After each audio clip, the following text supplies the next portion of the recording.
হৃদি ভেসে গেল অলকানন্দা জলে। অতল, তোমার সাক্ষাৎ পেয়ে চিনতে পারিনি বলে হৃদি ভেসে গেল অলকানন্দা জলে।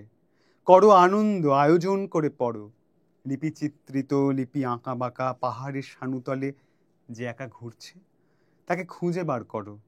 করেছো অতল? করেছিলে? পড়ে হাত থেকে লিপিখানি ভেসে যাচ্ছিল। ভেসে তো যেতই, মনে না করিয়ে দিলে। পড়ে রইল যে, পড়েই থাকতো। সে লেখা তুলবে বলে কবি ডুবে মরে, কবি ভেসে যায় অলকানন্দা জলে। কবি ডুবে মরে, কবি ভেসে যায় অলকানন্দা জলে। যার কবিতা পড়লাম আজকে তিনি হলেন কবি জয় গোস্বামী। তোমরা নিশ্চয়ই মালতীবালা বালিকা বিদ্যালয়ে জানো। বেণীমাধব, বেণীমাধব তোমার বাড়ি যাব, বেণীমাধব তুমি কি আর আমার কথা ভাবো। মোহনবাসী তমাল তরুমূলে বাজিয়েছিলে আমি তখন মালতী স্কুলে। ডেস্কে বসে অঙ্ক করি, ছোট্ট ক্লাস ঘর, বাইরে দিদিমণি, পাশে দিদিমণির বর। এভাবে পুরো কবিতাটা চলে। তারপর আমি যাকে ভালোবেসেছিলাম তাকে অন্য মেয়ের সঙ্গে দেখতে পেয়ে সেই মেয়ে বলে ওঠে, দেখেছিলাম আলোর নিচে অপূর্ব সে আলো, স্বীকার করি দুজনকে মানিয়েছিল ভালো। জুড়িয়ে দিল চোখ আমার, পুড়িয়ে দিল চোখ, বাড়িতে এসে বলেছিলাম ওদের ভালো হোক। জয় একের পর এক কবিতা এসব আশ্চর্য দিগন্তকে উন্মোচন করেছেন, আবিষ্কার করেছেন। সেই শীতকালের সনেট গুচ্ছ থেকে ক্রমশ তিনি যদিও এখন অবসর নিয়েছেন লেখা থেকে ঘোষিতভাবে, লিখছেন কিন্তু প্রকাশ করছেন না, কিন্তু জয় একের পর এক কবিতায় এই সব চাল তুলতে আসা মাসি পিসির দল, ভালোবাসা না পাওয়া মেয়ে, ছোট্ট সন্তান, প্রেমে ব্যথা পাওয়া মানুষজন, এসব আশ্চর্য দিগন্ত অবচেতনের সব উদ্ধার করেছেন। তিনি অত্যন্ত প্রিয় কবি আমার। তাঁর লেখা যে সমস্ত বই বা তার জীবনটা একটু আমরা দেখে নেব। যদিও কবিকে নাকি কবির জীবনের মধ্যেখান দিয়ে পাওয়া যায় না, কিন্তু আমরা যেহেতু সিলেবাসের টেক্সট যখন পড়ছি তখন তার মধ্যে আমাদের অবগাহন করতেই হবে। 1954-তে জন্ম কলকাতায়, বাংলা সাহিত্যের এক খ্যাতমান কবি। তার লেখা যে সমস্ত বই সেগুলো পত্নজীব, উন্মাদের পাঠক্রম, ভুতুম ভগবান, ঘুমিয়েছ ছাউপাতা, বজ্রবিদ্যুৎ ভর্তি খাতা, পাগলি তোমার সঙ্গে সূর্য পড়া ছাই। এই বইটা পুরো ট্রামে লেখা জয়ের। হরিণের জন্য একক, ভালোটি বাসিব, শিবির, সব আশ্চর্য বই। তার অনেক উপন্যাস বিখ্যাত যেগুলো, সেই সব শেয়ালেরা, সুরঙ্গ প্রতিরক্ষা প্রভৃতি, আরো অনেক আছে, দাদা ভাইদের পাড়া থেকে শুরু করে প্রচুর উপন্যাস তার রয়েছে। তার যে সমস্ত বাংলাতে যে সমস্ত আলোচনা কবিতা বিষয় সেগুলো হলো আকস্মিকের খেলা, আমার রবীন্দ্রনাথ, গোসাই বাগান 3 খণ্ড। মানে এই 3 খণ্ড পড়লে পুণ্য হয়, যেন বাংলা কবিতার দিক দিগন্ত খুলে যায়।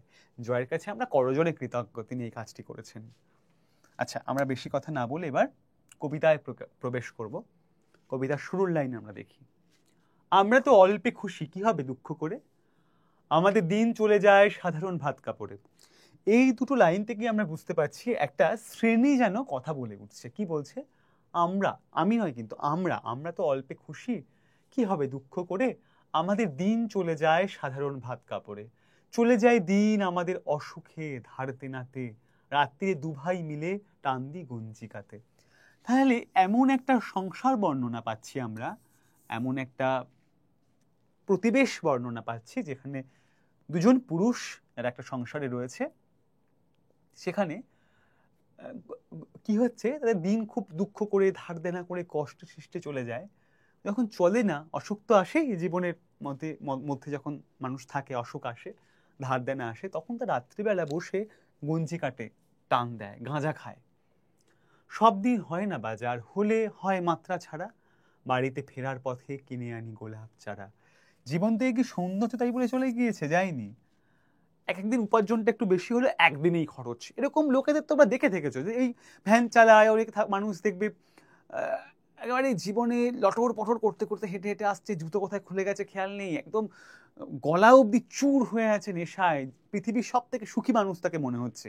এক হাতে ইলিশ মাছের বাজার, আর এক হাতে গলদা চিংড়ি, আর এক হাতে চিকেন রয়েছে, মাটনও খানিকটা কিনেছে, রসগোল্লা দইও বাদ দেয়নি, এরকম বাজার করেছে। তারপর 3 দিন উপোস।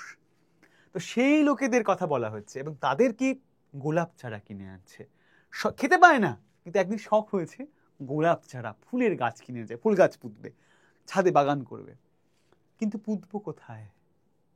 ফুল কি হবেই তাতে? সে অনেক পরের কথা। টান্দি গঞ্জিকাতে আবার গাঁজা প্রসঙ্গটা আবার ফিরে এলো। ফুল গাছ কিনে আনলো, ঠিক আছে, তাকে রক্ষণাবেক্ষণ করা, তাকে যত্ন করা, আন্তরিকভাবে তাকে ভালোবাসা, যে গাছের ফুল থেকে চোখে জল আসবে, উৎপল কুমার বসুর কবিতায় ছিল, সেগুলো কিভাবে হবে? হচ্ছে না। তো সেগুলো আনাটাই সার, আর তার কোনো মানে ক্রম কিছু এগোচ্ছে না, তার পর্যায়ে কিছু হচ্ছে না। আবার দু ভাই মিলে গঞ্জিকায় টান দিচ্ছে। জয়া আমাদের শিখিয়েছেন এভাবে কবিতাকে দেখতে। এই কবিতাটা পড়তে পড়তে মনে হয় কোথাও উল্লেখ নেই, কিন্তু যা উল্লেখ নেই, এই শূন্য শূন্য স্পেস, এইগুলোর মধ্যেই কিন্তু কবিতা লুকিয়ে থাকে, যা বলা হয়নি ইশারায় বলা। এই কবিতাটা পড়লে মনে হয় এই বাড়িতে কোনো নারী নেই, কোনো মেয়ে নেই, মা মারা গিয়েছে হয়তো বা, আর এর বিবাহ হয়নি, ধরে নিতে পারি। উত্তরে লিখো না, আমি বলছি শুধু তোমাদের। তাই কোনো এই কবিতার মধ্যে কোনো লাবণ্য রেখা নেই, কোনো মুখ জোড়া লাবণ্য নেই এই কবিতার মধ্যে। একটা খড় রূঢ়, একটা খুব কঠিন টান টান একটা জায়গা রয়েছে। আমরা তো এতেই খুশি, বলো আর অধিককে চায়। শ্রেণী কথা বলছে যেন, আমরা তো এতেই খুশি, বলো আর অধিককে চায়, হেসে খেলে কষ্ট করে আমাদের দিন চলে যায়। খুব আনন্দে যায়, খুব কষ্ট করে যায়, যায় না। জীবনটা তো একরকম নয়, ব্ল্যাক অ্যান্ড হোয়াইট জীবন নয়, শুধু সাদা আর শুধু কালো মেশানো জীবন না। হেসে খেলে কষ্ট করে দিন চলে যায়, মাঝে মাঝে চলেও না দিন, বাড়ি ফিরি দুপুর রাতে, খেতে বসে রাগ চলে যায় নুন নেই ঠান্ডা ভাতে। অনেক কাজের পর অনেক পরিশ্রম করে বাড়ি ফিরে এসে যখন খেতে বসি রাত্রেবেলা, দেখি আমার খাওয়ার পাতে সামান্য, ভাতের কোনো তরকারি তো নেই, সামান্য যে নুন বা লবণ সেটাও নেই। জয়া মিত্রর কাছে মহাশ্বেতা দেবীর এক গল্প শুনেছিলাম, যে মহাশ্বেতা দেবী খেতে গেছেন কোথাও একটা, কোনো একটা সাঁওতাল গ্রামে।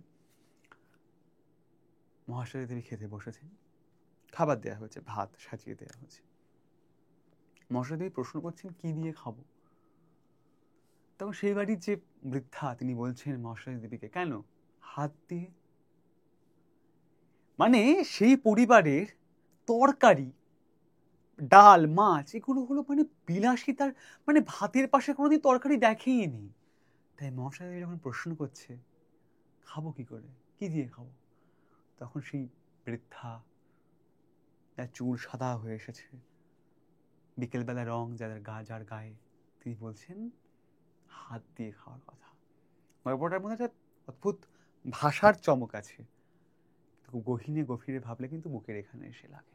আমাদেরই ভারতবর্ষ, অন্য কোনো দেশের কোনো কাল্পনিক রূপকথা আমি বলছি না। তাই মহাশ্বেতার সাথে জয় এসে এখানে মিলল। খেতে বসে রাগ চড়ে যায় নুন নেই ঠান্ডা ভাতে, রাগ চড়ে মাথায় আমরা, আমি তার মাথায় চড়ি, রাগ বাড়ছে আমিও বাড়ছি, ক্রমান্বয়ে থার্মোমিটারে যেন পারদ উঠছে। বাপ বেটা দু ভাই মিলে সারা পাড়া মাথায় করি। তাই ছিল কি দু ভাই, সেখান থেকে হয়ে গেল বাপ বেটা, তাহলে পরিচয়, এরা হলো সন্তান পিতা, এরা আর কেউ নয়, অন্য কেউ নয়, এরা কিন্তু সন্তান ও পিতা।